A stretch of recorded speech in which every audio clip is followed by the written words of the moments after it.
Let me hear you say ba ba ba da ba ba ba ba ba da ba ba ba ba ba da ba ba ba da ba ba ba ba da ba ba ba ba ba da ba. Crazy how to think of love, just what I've been dreaming of. I can never figure out, oh, how you do the things you do. That's why I'm so in love with you. I love the way you make me smile. Boy, you give me butterflies. And when I look into your eyes, I'll see the future, me and you. That's why I wrote this song for you.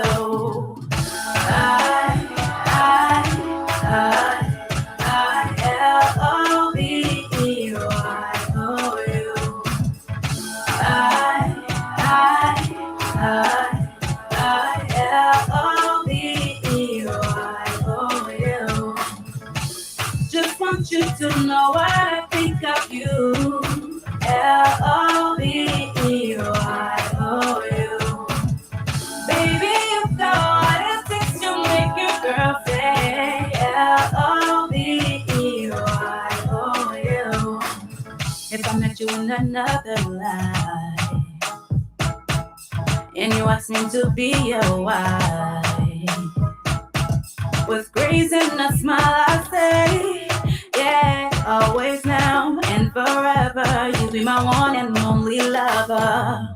Cause I like the way you make me smile. Boy, you give me butterflies. And when I look into your eyes, I'll see the future, me and you. That's why I wrote this song for you.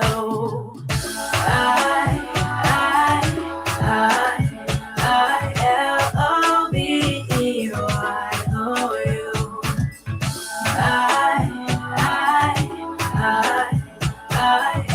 L-O-V-E-Y-O-U. Just want you to know what I think of you. L-O-V-E-Y-O-U. Baby, you've got what it takes to make your girl say L-O-V-E-Y-O-U.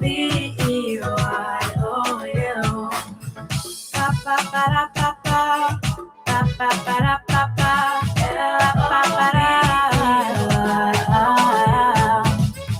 ba ba da ba ba ba ba ba da ba ba ba ba da ba ba.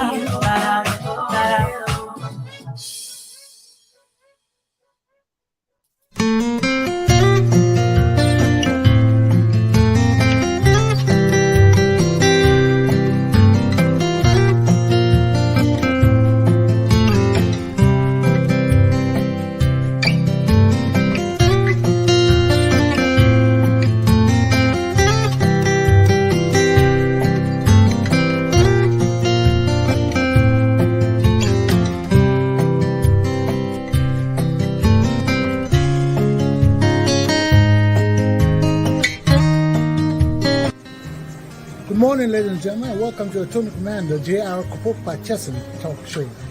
Today, I'm at Kebe's African restaurant on the other side of Providence.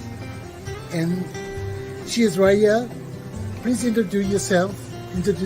My name is Kebe McCann. Now, Kebe has been here for a while, and this is one of our Liberian restaurants. So, Kebe, tell us how long you've been in this spot and why you decided to get into business. I've been in this spot for 14 years now. I decided to open this restaurant because of helping people, going out and feeding the homeless, and we need a place where the food is cooked. And I opened this restaurant. Since then, I'm still at the same place, 850 Admiral Street. So how has the community responded to your effort? Well, the community has responded greatly to my efforts. I successfully feed the homeless, and people have embraced the business, and it led me to move forward to Liberia to open the orphanage for children in Liberia. Wow, you have an All orphanage? from this restaurant. You're kidding me. And because of the customer has been very nice to me and loyal to me, I was able to go to Liberia 3 weeks ago and open an orphanage in my late mother's name, Eugenia Bright. Wow. Where's the orphanage? In New Jersey, Aruba, Liberia. Wow. So what message do you have for your customers? Well, my customers are very loyal to me and they are very faithful. They always help me when we're doing the backpack giveaway for children every year, which will soon be coming down end of the month. And then we give the food away, the turkey and chicken in November. And because of the customer, all the tips they leave and all the encouragement help me to promote this business and do what I'm doing moving forward. So I love my customers, I love my neighbors, and I love everybody in general. We thank you very much for your efforts. Thank you, and God bless you too. Thank you too. Let the people see the delicious food you're fixing here. Okay, go ahead. Okay, thank you.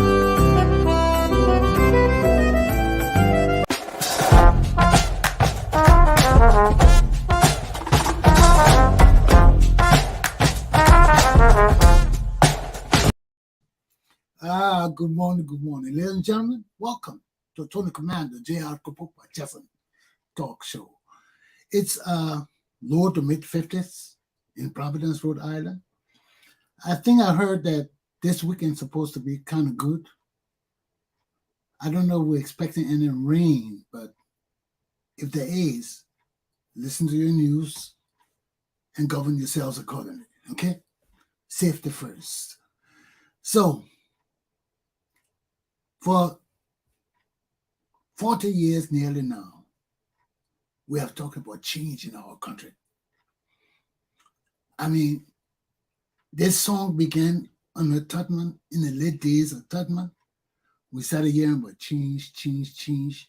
But I told you all, if you've been listening to my show, that as a kid, I used to hear my parents secretly talking, my aunt and uncle who raised me, and other people, my mom, pa, and other people secretly talking about how we might have a war after Tubman died. So people knew that this resentment against our leadership and the issues that's still facing our country today have existed since our inception, since the founding of Liberia. And we have gone through this thing. And as a political scientist, as a Liberian trained political scientist, I have been knocking my head on the wall, asking myself why we can't find a solution to this problem. But this problem is not only about Congo and country. No, it's a deep-rooted issue that goes back to before the founding of Liberia. The issues that existed before and some of the issues that still existing today. So I don't want to get drawn in my topic even before I start my class. Let me introduce my topics, then take a break, sip on my coffee, cool myself down a little bit. Then I come back, okay? So my topics for this morning are: do Liberians truly represent a changing presence or state of their nation?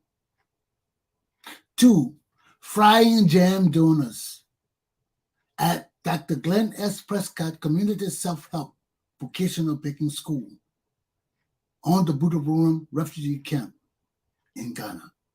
So let me sip on my coffee, take a few minutes or seconds to meditate. I'll be right back.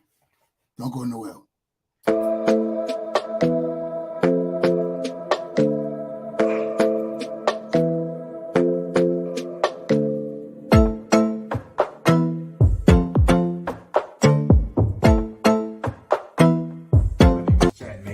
I'm an agent here at AmeriLife, and I help people with their Medicare, life insurance, and annuities. If you ever need anything, please give me a call. My number is 434-426-9493. And we're located in Cranston, Rhode Island.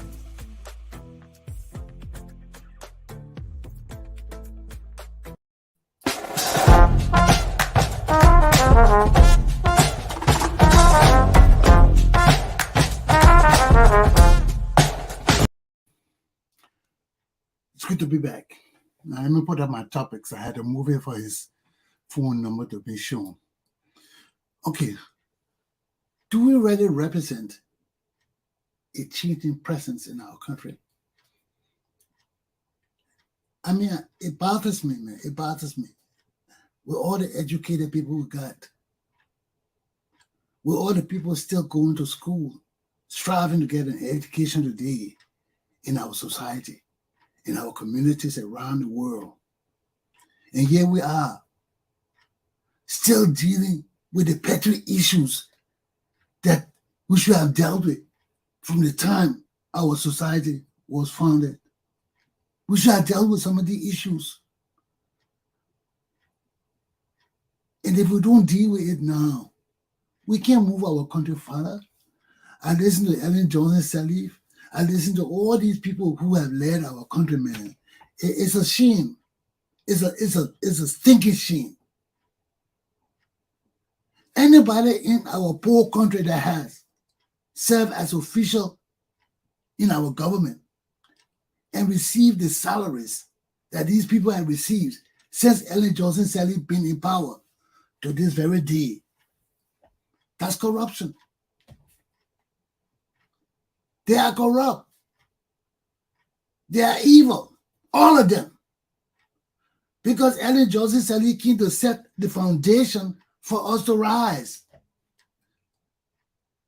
She didn't set it. She didn't set it.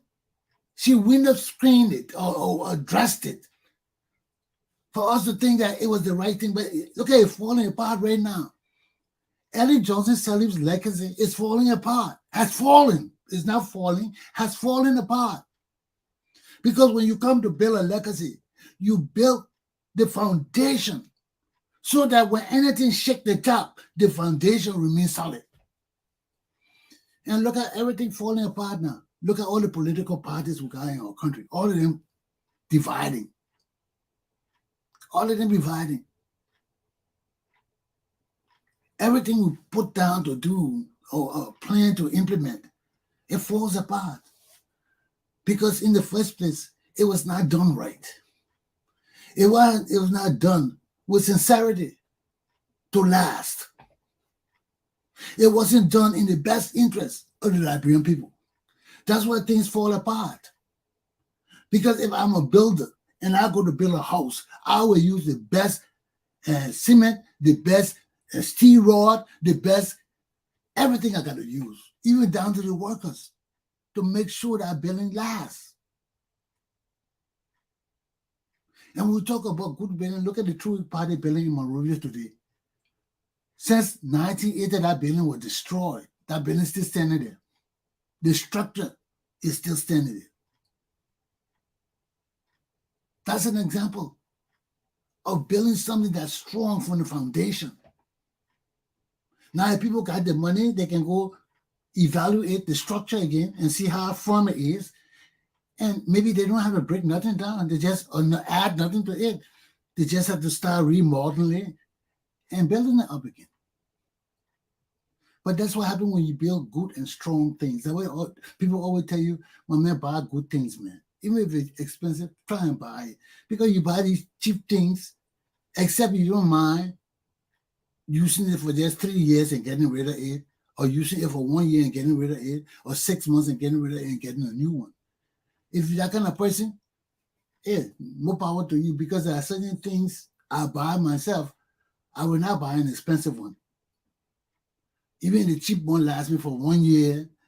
If it for $10, it will last me for 1 year. Why would I worry myself to buy the same thing, that doing the same thing, or $200 thing and do, and I'm paying $10 for it, and just as effective. And I can use it for 1 year or 2 years or 1 month, even 2 weeks. and get another $10 and buy a new one if it's destroyed. If that's not something I'm using every day. So it depends on your preference. That's economics. You see, when we start talking these things, we delving into economics, we delving into politics, because when you start talking about preference, when you start talking about choice, all those things have impact on our thinking, on our spending, on our purchasing powers. Because you see, that will make a communist country different from a democratic republic. Because communist people make everything the same because they say they want to make society equal. But nobody is equal. Vladimir Putin ain't living equal like the people in the street. That's why he having problem now. It's all deception. You try to deceive the people. Tell them all are the same and you living like a king. You eating like a queen. You getting all the good things in the country. How can all of us be the same? We can't be the same. So it comes back to haunt you every time again because when these people feel they have their own will over the people, it doesn't work that way all the time. You only can control the people when the masses of the people are either reluctant, don't care, lackadaisical, or support you. But if the people against you, against the plan, whether you say for the country or not, and they don't like it because of preference, it impacts their economy, their economic lifestyle, their social lifestyle. All of that had to do with economics. Economics, even politics. You see, when they were giving South Africa away back to Mandela, they gave him the political aspect of the country, and the settlers, the whites, kept the economic part, which were the farms and the wealth of the country. They kept that. But they say, you take the politics, you can run the politics, do what you want to do. Because no matter what you do, you can't do nothing without money. That's economics. So we can't be fooled and deceived time and time again. Nothing greater than economics. Look at our country right now.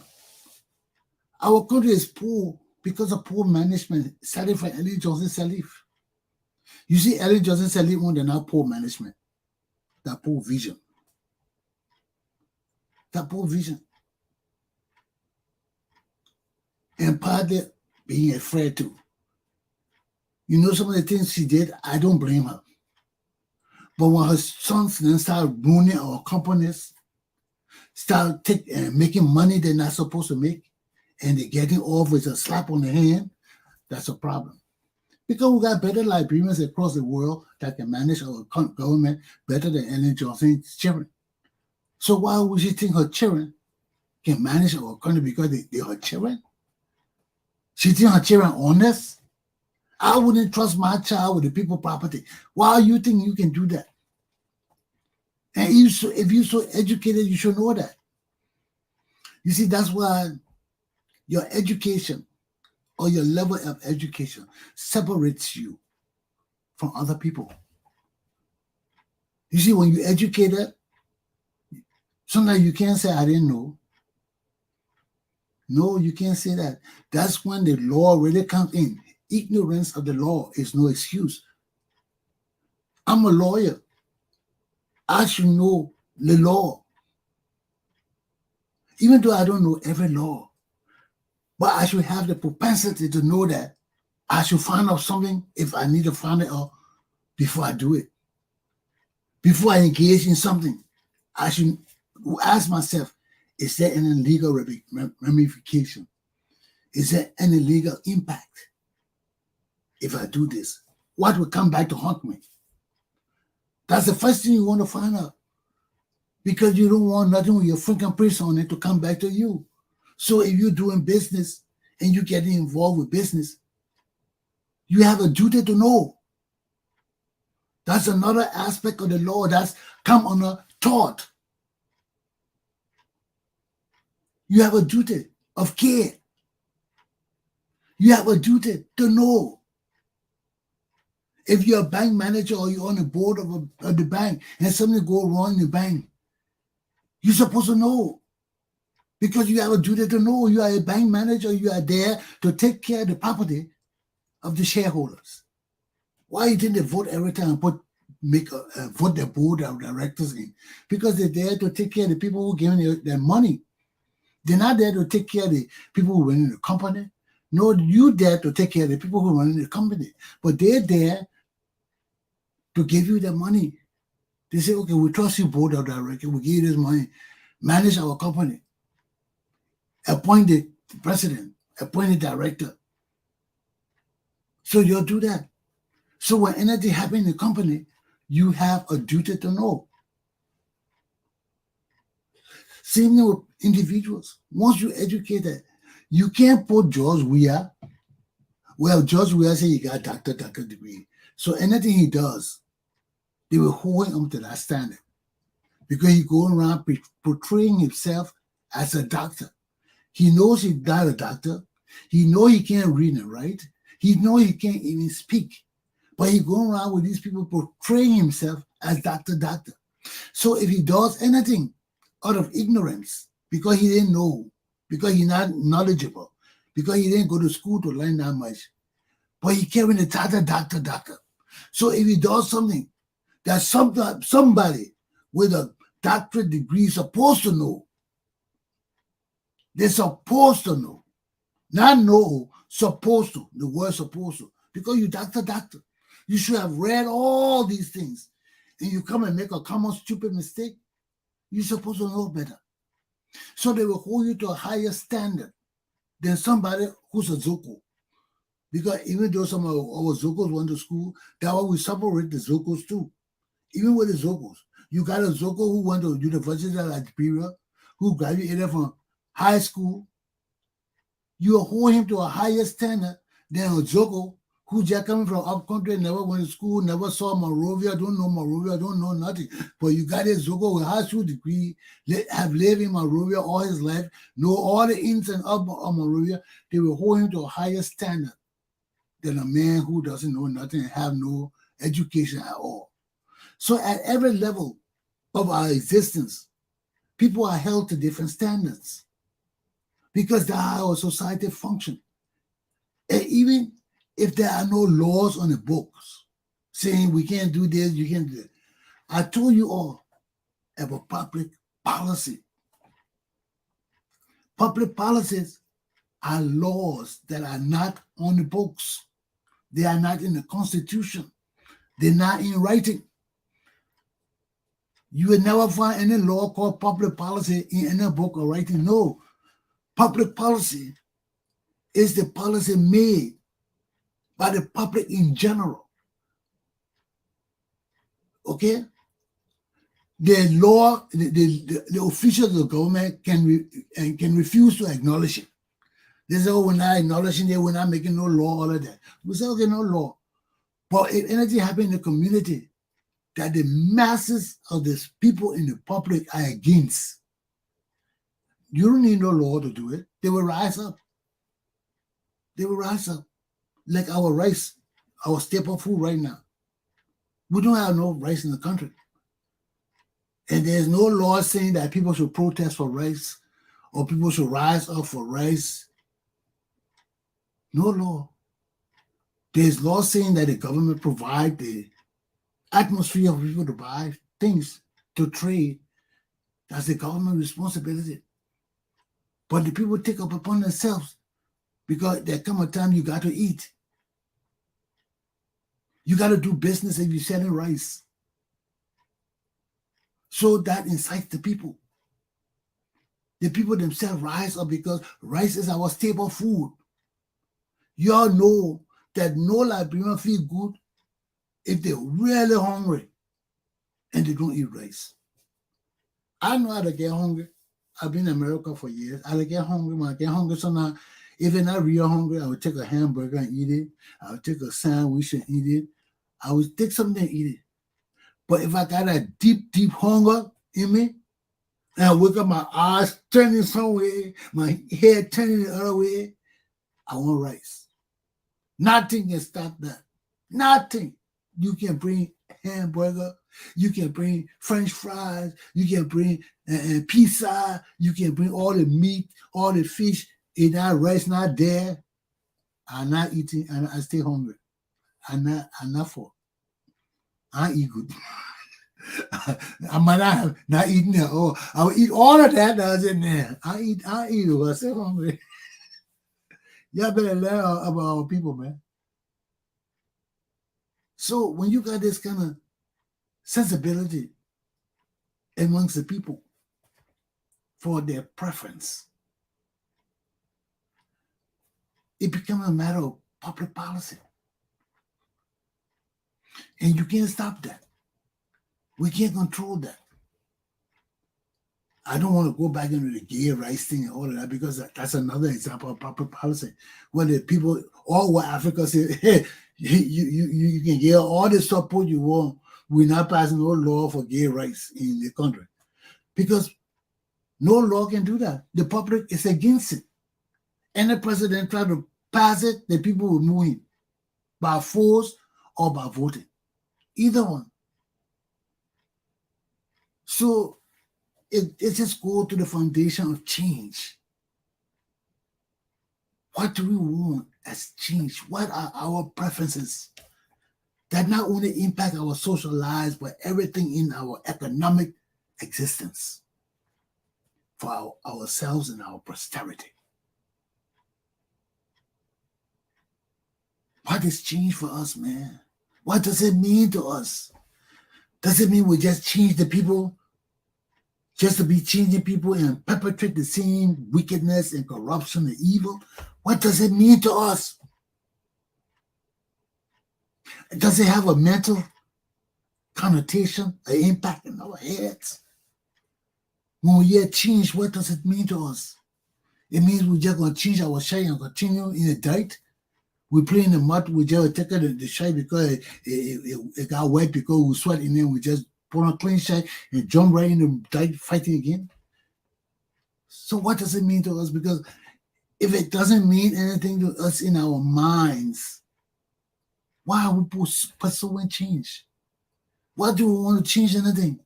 Why can't we just adopt a monarchy? We have the ability to do that. To say, no, we don't want democracy. We like the kingship. We want one person controlling everything, telling us what they want to do with it, how do we do it, and we must do it. We want one person. People in the world do that. They choose monarchy.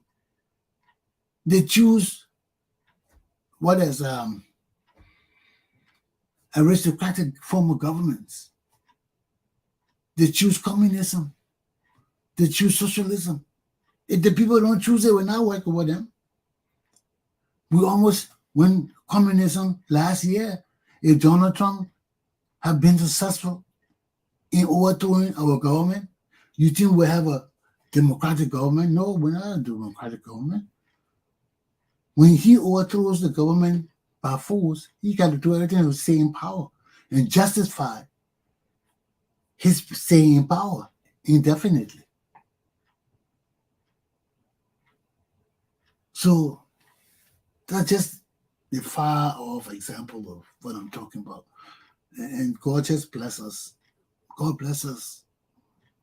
God bless us. So we have to be challenged too. Because we almost had a change in America last year. We almost had a radical change in this country. The likes of perhaps something we had never seen before. But God bless us, man. Every time I think that, I shudder. Oh, Lord, God bless us. Because yet me coming from a land of tyranny, a land of evil, a land where people just disappear overnight, where the president and people can do anything they want to do. And I come to this country thinking I'm free and happy and everything's just nilly-willy. Then when I look, this guy just come with power. He just want to take us back into Africa. I'm like, what? Do you know how traumatized I was under Donald Trump? Coming from where I came, my people being executed. I've been nearly killed many times because of who I am. Then I come to a country where there's hope, life, and freedom here. And somebody just wants to strip that thing from us and put me back in Africa. Because there's no way on any kind of system that viable and economically free that a communist system can surpass. No, communism can't surpass that. We want free will. For us Christians, that flows from Jesus Christ. Because he taught us how to govern ourselves. Separate state from church. Let all the religious fanatics go one side. Let all the people that build a government and believe in God stand forth. But they're not fanatics. They're not standing in the pulpit preaching that George we are.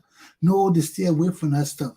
That's how we divide church and state, because it confuses the people or it angers the people. Either one. You think we're fools. But all Christians know that when people try to infuse church and state together, it is demonic. It is demonic for us Christians. I don't care about the Muslims and the Buddhists and all the people. No, I don't care about them. That's their business. That's their belief system. My belief system comes from Jesus Christ and the Holy Trinity. And it tells me that we can't combine church and state. When you see the president preaching the pulpit, when you see the senator preaching the pulpit, say they got church, our country is doomed for destruction. It's doomed because we are cursed. You can do anything in our lives, but you don't play with our God. That's something personal and deep for you to come and tell me yourself. You see the Jewish people, how they killed Jesus Christ? They didn't almost kill him. They killed him because he violated their belief system. And it's something that had gone on from time immemorial. It couldn't be just shaken like that. You see, the only reason Jesus survived was because he was the truth. You know how many prophets they killed in Israel before Jesus Christ? They killed a lot of people who came out and said prophet. That was they weren't wasting time with Jesus. That was the people who were pissed off with the Pharisees and Sadducees who were letting Jesus go around talking and weren't doing anything with him. Because they know what they did to the prophets, those false prophets who went try to say that, try to say blasphemy, anything against the Torah, the old traditional Bible. Anything you see against it in Jerusalem or Israel, you are dead. The people didn't waste time with killing both the Jews and the Romans. They didn't waste time with killing prophets, especially the Romans too. The Romans didn't want no noise or uprising in the colonies. And Israel was a colony. So when you come, say you prophet and things like that, they watch you. As soon as you start talking something they don't like, you're going to be killed. So people were mad that Jesus was going around talking about he's the Son of God. He can build a temple in 3 days. You know, these things were highly blasphemous. He could have been killed on the spot. You see how he ran away so many times from the crowd because public policy. The people got enraged when people talk against anything in the Torah. They didn't tolerate it. Just like the Muslim, when they go around killing all these people and shooting them for talking about Allah and things like that. The same thing in Jerusalem those days, the people were intolerant. You couldn't say a word against the Torah or against God or any of the traditional teachings. You were killed. You were stoned to death. So why was Jesus going around talking all these kind of things and being with impunity? With impunity.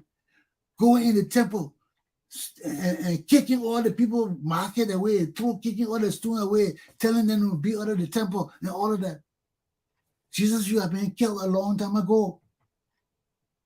But the people were afraid of him too, because he had divine powers. He didn't go around. Yes, he did. He raised the dead. He healed the sick. He healed the blind. He walked on the water. He did all kind of miraculous things. So they were scared of him. They were. But it just goes to show that the people were so stubborn and stuck in their tradition that they were not going to allow any prophet to go against the Torah and the teaching of the old prophets. So whether he was miraculous or not, they got rid of him. They didn't care. They said, let his blood be on us and our posterity. See? So I'm not making no judgment. I'm just telling you what is here. But these are the same things for us as a people. Do we want to change? Or do we want to pursue the same path we have been on forever? We have to make up our mind.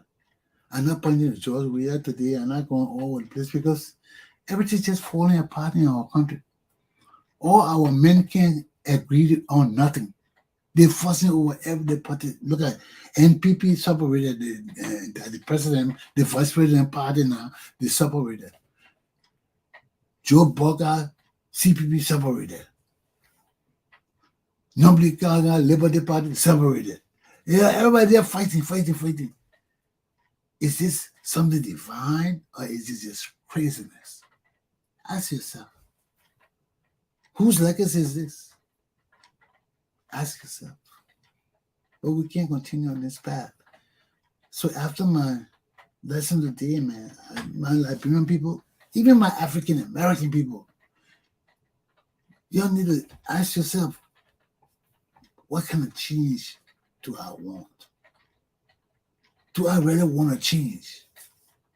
If I don't want to change, I like the status quo. Stop saying change. Get out of that change thing and stop deceiving people. Then the people who want change, tell what they want and why they want it. Then we can consider whether we should give it to them or join them or assist them or follow them. So these are all choices we got to look at. And these choices impact our preferences. And our preferences are basically things that impact our financial position, condition, situation, or status quo. So that's my lesson for this morning on this topic. What kind of change we want? We can't just be talking all day, BSing all day, and ending up in the same position. Then we're back in the same people for the same crimes we're fighting. We say, they messed up. Yeah, but people have been doing it before.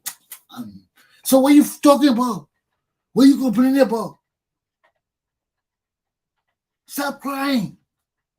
If the people have been doing it forever and you like it as it is, sit your butt down and suffer. And stop begging people in the world to come help you. Stop fooling us. Because if you don't know what your own problems are, or you don't know whether you want your problems solved or not, I cannot help you. You got to decide what you want. And we haven't reached to that state in our existence yet to decide what we want. We just picking names and running all over the place. Yeah. I'm just me. You're beating me. You're killing me. You're stripping me. Oh, yeah.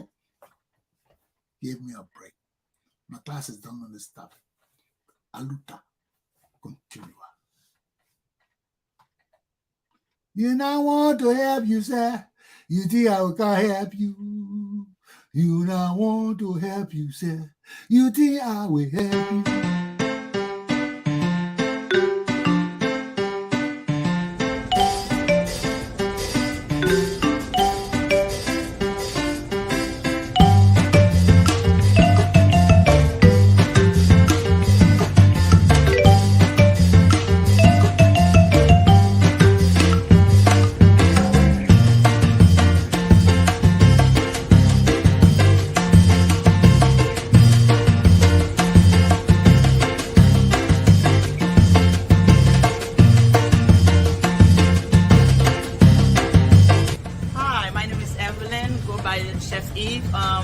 at Garden of Eve, Caribbean cuisine. So we have a beautiful outdoor that we have a selection of different type of food that you can enjoy. We have jerk chicken, jerk ribs, especially it's the weekend. We got some different specials gonna go on, and we are basic Haitian cooking, but also you can find a little bit of everything that we carry here. And we are at 405 Harris Avenue, Providence, Rhode Island.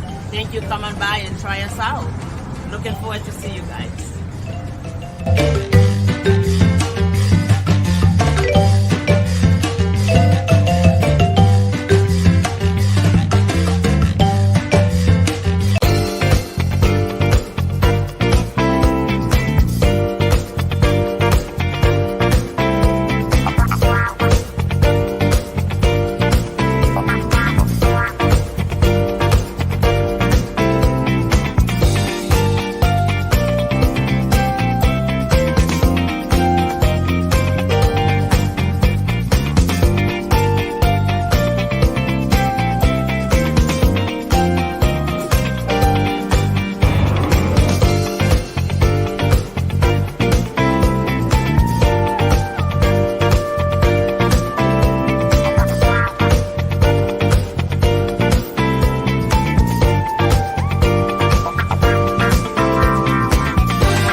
I'm a resident of Providence and a manager of Doughnuts Kitchen, West African, mainly Liberian dishes. How long has this business been in operation? We've been in business for about 5 years now. How has the cooperation of the community been? They've been pretty much supportive, not just Africans, but also our brothers and sisters of the African and Haitian community also been supportive, as well as other African and even other nationalities. So far, so good. We've been having a lot of support from different ethnic groups and different nationalities.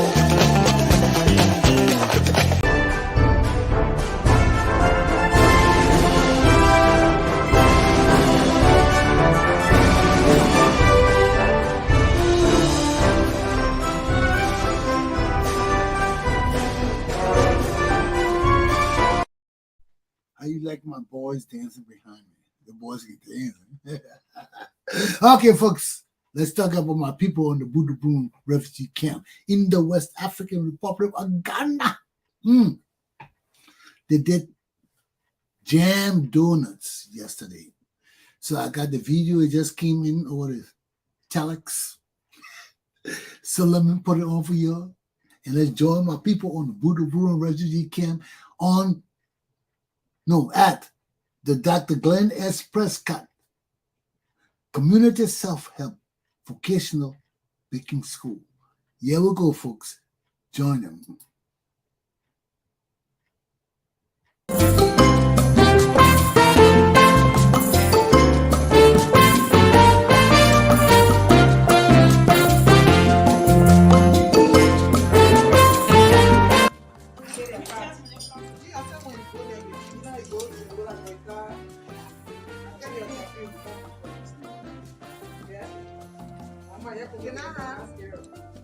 Can I have weights?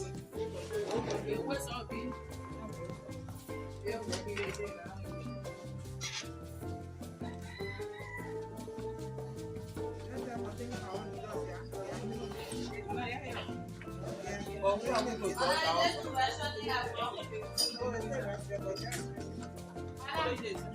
Madam? Yeah, what?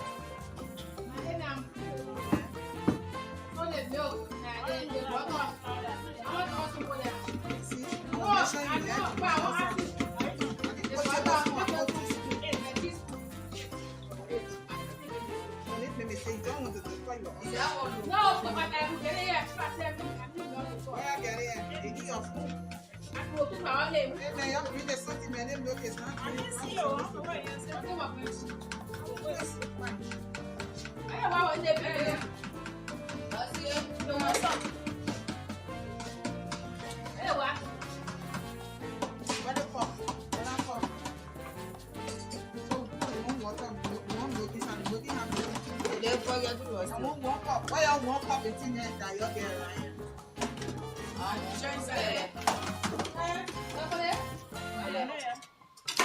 So that says the one you go. When you say system, you have to use wisdom. If you are doing enough, you know, but if you are doing small, you just put it there. That's all. I'm not making it take the last time carried it.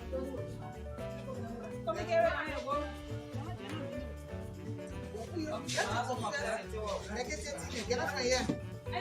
Let me tell you. Let me tell you.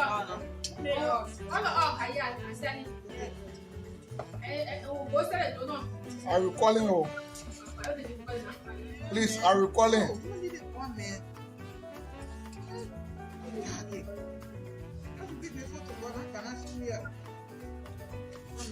Just say, can you walk outside? Thank you. Yeah. Maybe you throw it.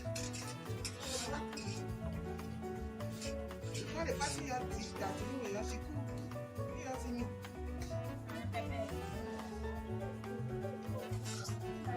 I reject it in the name of Jesus. Amen. I reject that sin. Amen. The Bible says positivity is good. I know it.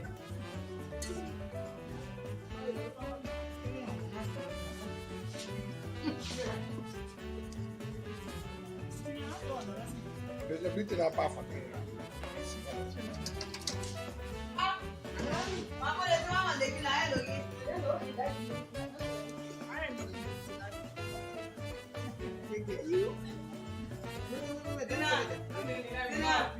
I'll give you one person who would die. It will shake. That ball will shake. That ball will shake. They're recording your way out there. We'll keep your jet. You want to see. When it gets to them.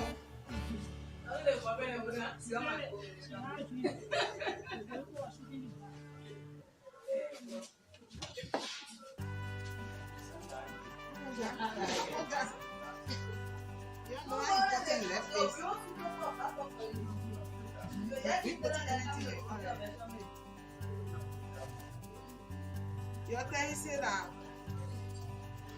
when it's in the day,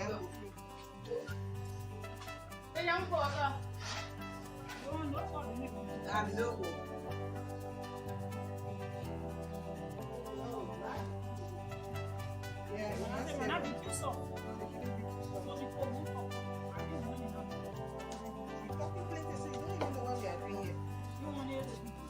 And she's talking, no?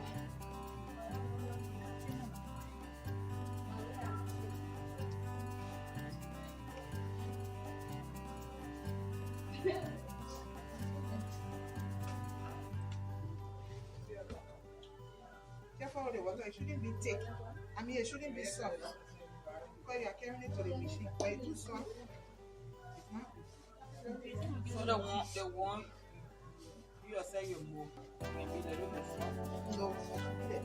it's more. Yes. Is it one more? So it's more. What the one they know, girl, you can't tell me.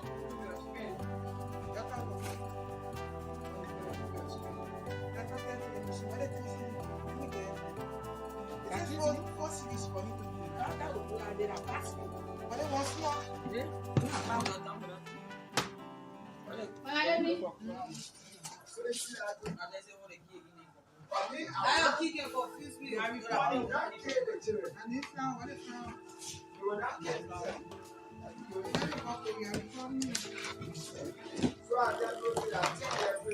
Elijah, please administer me.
She was cleaning all the way over to stay. Hey, don't be talking here. She was cleaning the place.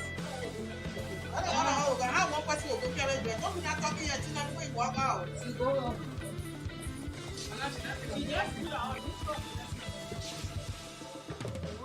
Don't be talking like that.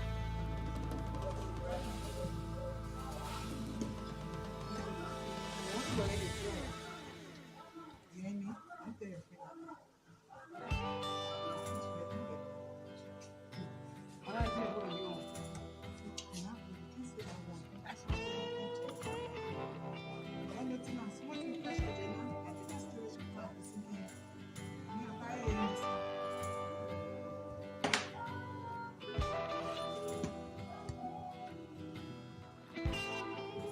Surely jumping in my mouth.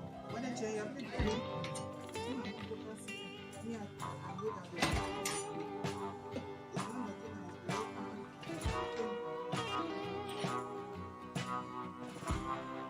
go back, smart. Go back. I said, go back.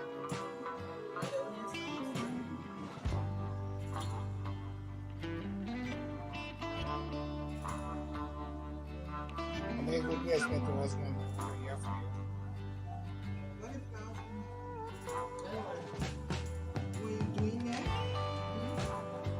you have to pour a well in the center and put it in the flour.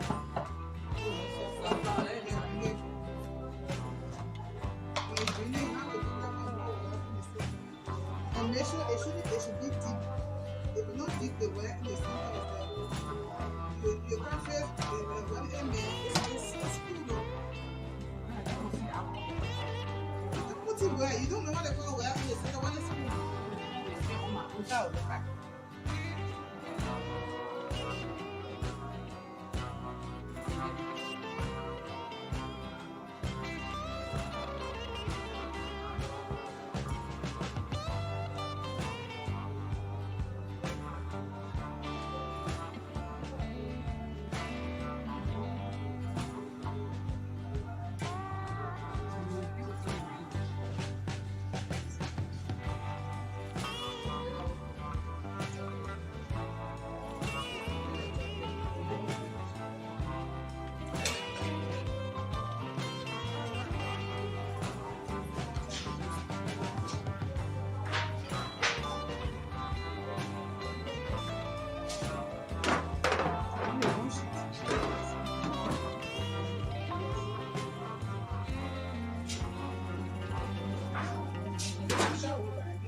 If people don't wear syrup, when you open, they enter the bar, they spoil the bar.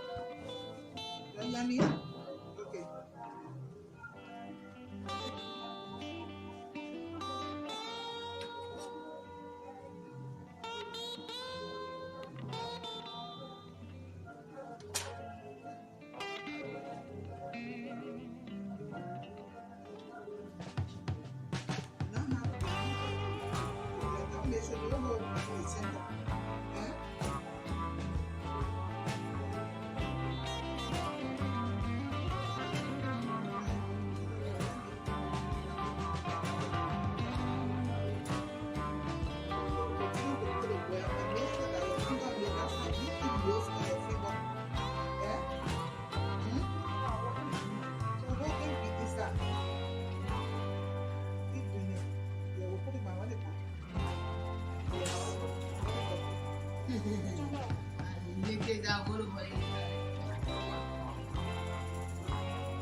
I'll show you.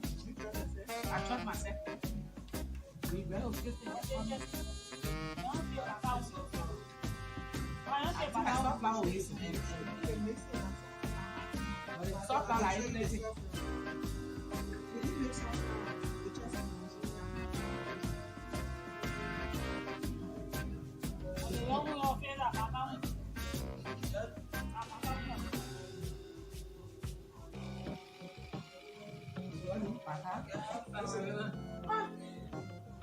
what are your cheese?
One piece of flour, I don't know where. What did you yesterday?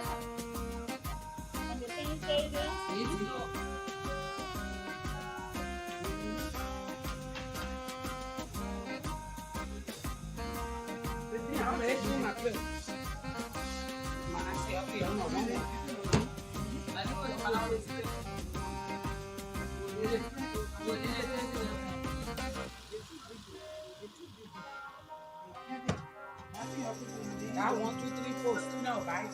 Okay, so what did you go before? Oh, wow.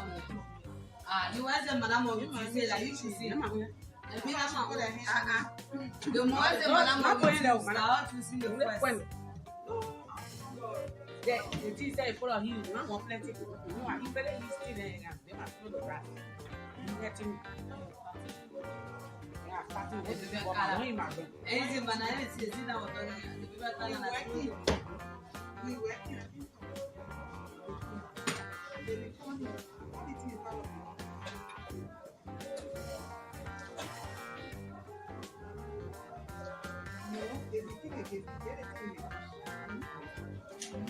Wow, yeah.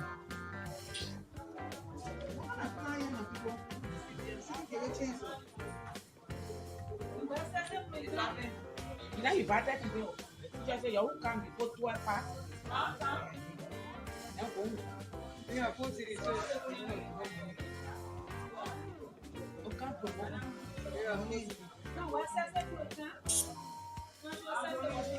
Come here because you say joking with you. Come. Hey. Sit down there. Sit down there.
are you? Could you tell us your full name and when you got into business here? Yes, my name is Raphael Leslie. We started a business, actually started in Boston first, and we expand here for about maybe 5 to 6 months now, and we finally gravitate into the community. You know, we having a few different variety of customer coming in, you know, trying our food, which we get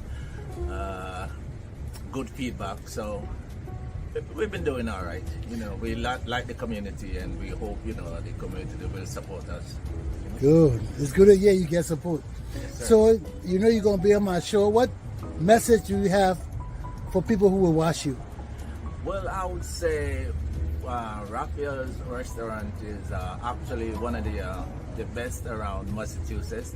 And if you wish to get good tasting food, preferably like oxtail, curry goat, and jerk chicken, it's here at 568 Broad Street, Rhode Island, Providence. You know, come on down and enjoy some of the great Caribbean food.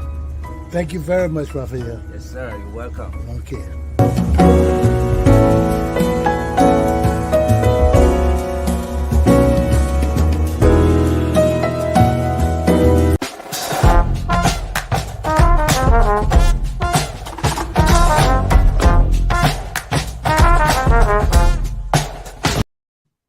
Oh, yes. My show is done, folks. Enjoy this Saturday. Go to church on Sunday. Muslims, I don't know what you want to do. Do whatever you got to do. But Buddhists, the rest of you, atheists, drink some booze. Do whatever you got to do, do it. Okay? I see you on Monday. My class is done. Have a good day. Let's talk soon.